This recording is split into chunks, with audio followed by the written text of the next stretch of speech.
যে সয় সে রয়। ধৈর্য হারা হয়ে কোনো লাভ নেই বন্ধুরা। ধৈর্য ধরে ফেসবুকে কাজ করতে হবে, হাল ছেড়ে দিলে চলবে না। আমি কিন্তু একসময় ভেবেছিলাম যে থাক আর করব না। কখনো কখনো মানুষের কথাতে মনে আঘাত লাগে, তখন আমি ভিডিও করা বন্ধ করে দিই। তারপরে অনেক সময় লাইক কমেন্ট না পেলেও ভিডিও করা বন্ধ করে দিই।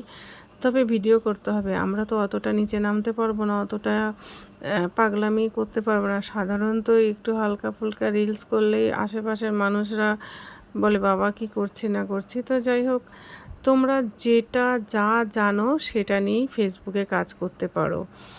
তো গতকালকে যে মোচার তরকারিটা রান্না করেছিলাম সেখানে অনেকেই ভালো বলেছে, অনেকেরই ভালো লেগেছে।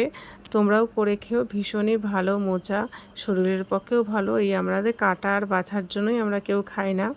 আর পালং শাকের তরকারি করেছিলাম অল্প, আর আলু মাখা করেছিলাম, যেটা আমার ভীষণ প্রিয়। দেখো আমার মুখ দিয়ে জল চলে আসলো। কালকের মেনুটা সত্যি একদম ফাটাফাটি হয়েছিল। নিরামিষ তো কী আছে, মানে আমিষের কাছে নিরামিষের মানে তুলনাই হয় না আমার কাছে। 4টে ভাত আরও বেশি খাই আমি। তোমরা?